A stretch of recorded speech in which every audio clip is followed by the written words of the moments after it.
हरिओम, ओम आनंद ma'am, Om Shanti ma'am, ओम ज्ञान ma'am. आप सभी दर्शकों का हमारे चैनल पर स्वागत है। आज हम लोग यूपी टेट सी टेट के अंतर्गत महत्वपूर्ण प्रश्नों को हल करेंगे। जो व्यक्ति ज्ञान का, गुण का और अच्छे कर्म का और अच्छे व्यक्ति के मूल्य को नहीं समझता, एक दिन वो अभी मूल्यहीन हो जाता है।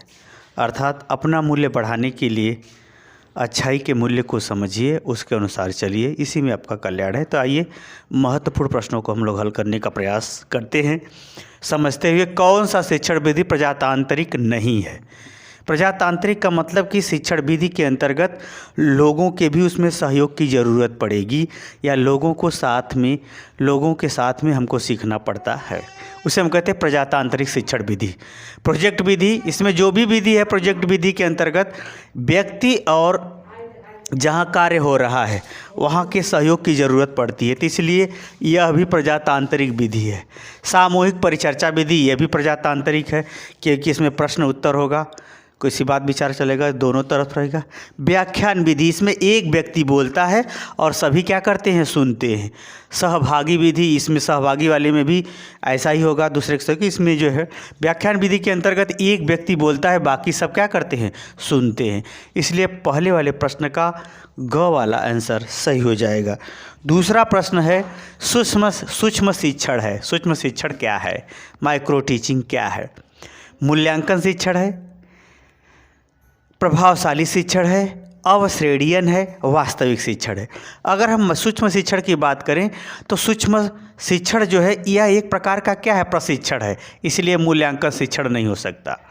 इसमें व्यक्ति छात्राध्यापक या छात्राध्यापिका प्रशिक्षण लेते हैं, यानी निश्चित व्यवहार को सीखते हैं।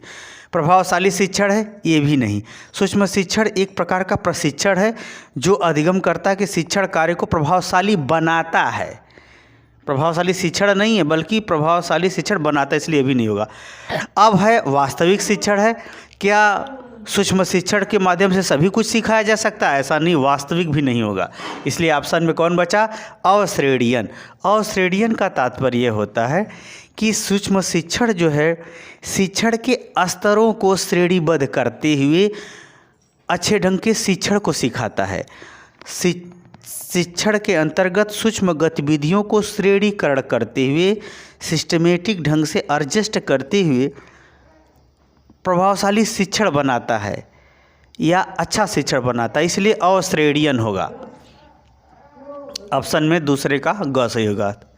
तीसरा क्वेश्चन है, कौन सी शिक्षण विधि प्रगतिवादी सिद्धांतों पर आधारित। प्रगतिवादी का मतलब ही होता है शिक्षण का जो कार्य होगा उसमें अध्यापक और विद्यार्थी दोनों आगे की गतिविधियों को, सीखने को प्रोत्साहन करेंगे या सीखने को बढ़ाएंगे, सीखने की गतिविधियों को आगे बढ़ाएंगे। छात्राध्यापक और छात्र दोनों आगे चलते। आगमन का मतलब ही होता है कि व्यवहार से नियम तक पहुंचना। इसमें हम क्या करते हैं, कोई नया चीज़ सीखते हैं, नहीं, ये भी हमारा प्रगतिवादी सिद्धांत नहीं। निगमन का मतलब होता है नियम से व्यवहार में उतरना, एक प्रकार से सिंपल वे में कहा जाए तो यह भी कुछ नया नहीं है। प्रश्नोत्तर जो सीखी सिखाई बात है या पूर्व ज्ञान से संबंधित, उसे समस्या समाधान, ये वाला जो है विधि बहुत सही है। समस्या समाधान का मतलब अगर कोई समस्या आई, अध्यापक अगर हल किया तो आपके ज्ञान का विकास हुआ, अगर अध्यापक को भी नहीं आया तो वह पूर्व के ज्ञान या अन्य लोगों से सहयोग लेकर के उस समस्या का हल करना शुरू करेगा या स्वयं चिंतन के माध्यम से हल करना शुरू करेगा। तो समस्या समाधान विधि में कुछ नया सीखने को ज़रूर मिलता है। इसलिए प्रगतिवादी सिद्धांत पर आधारित जो शिक्षण विधि होगी वह समस्या समाधान ही होगी। अब आगे चलते हैं। चौथा क्वेश्चन, मूर्तवाचक अवधारणा का उदाहरण नहीं है। मूर्त का मतलब होता है जिसका कोई निश्चित आकार हो, जिसे हम माप सकते हो, उसे हम क्या कहते हैं, मूर्त कहते हैं।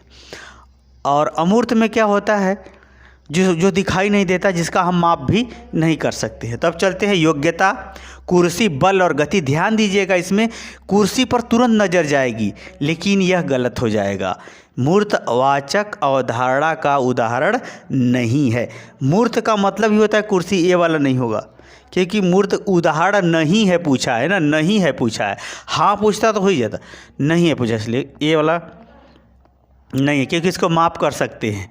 बल का भी मापन होता है, ये भी होगा।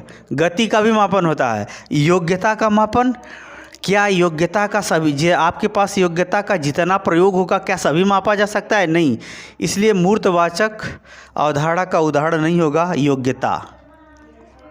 योग्यता का अनेक रूप है, अनेक प्रकार है, अनेक गतिविधि है, इसलिए योग्यता का मूर्तवाचक नहीं होगा, बल्कि इसका तीनों का मूर्तवाचक यानी निश्चित रूप हो सकता है। ये पूछा है मूर्तवाचक नहीं होगा, इसलिए यह योग्यता वाला क्वेश्चन ऑप्शन सही हो जाएगा। चौथे का पांचवा देखते हैं।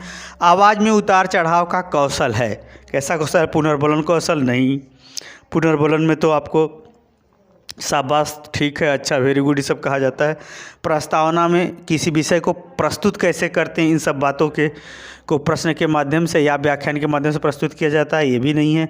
प्रश्न कौशल का मतलब होता है प्रश्नों को पूछने से संबंधित नहीं है।